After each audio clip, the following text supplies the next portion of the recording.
Ada 5 poin. Yang pertama, analisis Markov disebut sebagai proses stokastik, merupakan suatu bentuk khusus dari model probabilistik.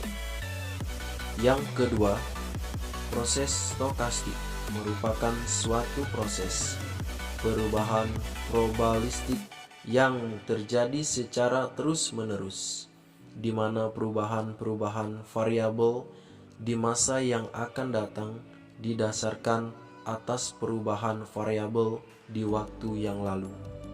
Yang ketiga, pada awalnya analisis Markov digunakan sebagai alat dalam analisis perubahan cuaca.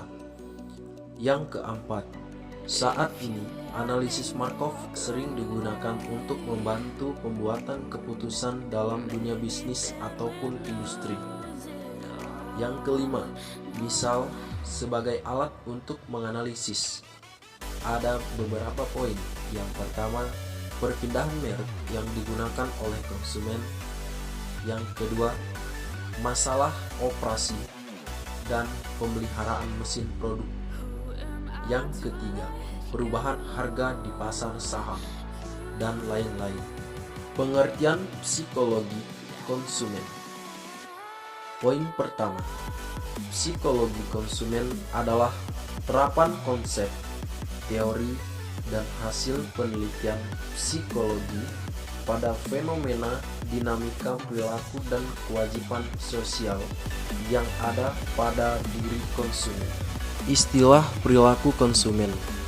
Perilaku konsumen adalah proses dan aktivitas ketika seseorang berhubungan dengan pencarian, pemilihan, pembelian, penggunaan, serta mengevaluasian produk dan jasa demi memenuhi kebutuhan dan keinginan. Perilaku konsumen merupakan hal-hal yang mendasari konsumen untuk membuat keputusan pembelian. Kebutuhan konsumen. Kebutuhan konsumen dapat diartikan kembali dengan kebutuhan pelanggan.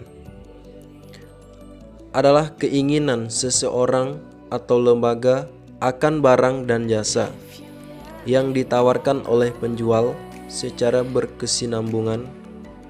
Spesifikasi kepuasan yang dicerminkan oleh pemenuhan standar pelayanan prima, membandingkan produk atau kinerja dengan kebutuhan dan harapannya. Proses kognitif.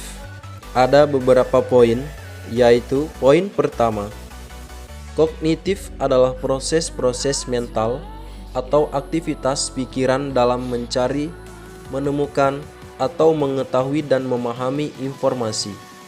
Poin kedua, inteligensi atau kecerdasan adalah suatu konsep yang satu kesatuan dari jumlah kemampuan atau kapasitas pikiran.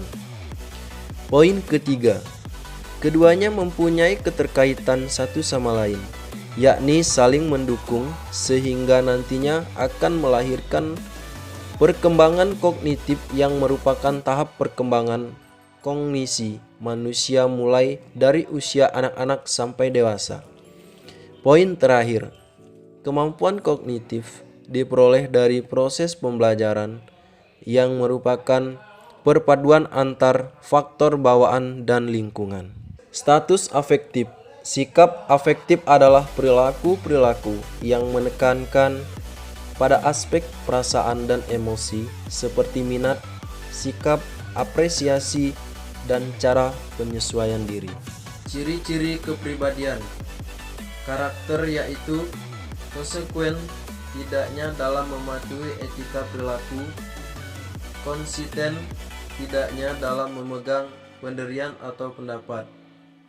Temperamen, yaitu disposisi reaktif seorang atau cepat lambatnya mereaksi terhadap rangsangan-rangsangan yang datang dari lingkungan. Pengenalan masalah. Proses pembelian dimulai saat pembelian mengenali masalah atau kebutuhan yang dipicu oleh rangsangan internal atau eksternal. Rangsangan internal misalnya dorongan memenuhi rasa lapar, haus, dan seks yang mencapai ambang batas tertentu. Pencarian informasi. Pencarian informasi adalah upaya yang dilakukan oleh seseorang untuk memenuhi kebutuhannya.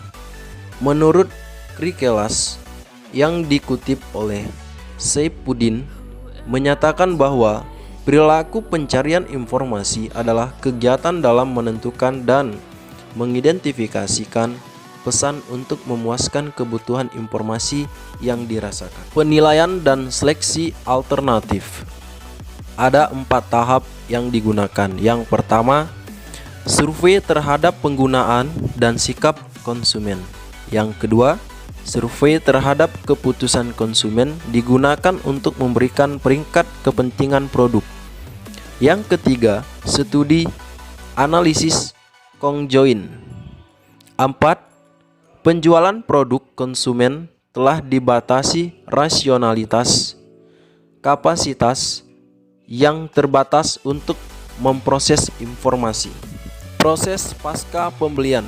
Proses keputusan pembelian juga dapat diartikan dimulai apabila konsumen menyadari suatu masalah atau kebutuhan terhadap suatu produk yang diinginkan.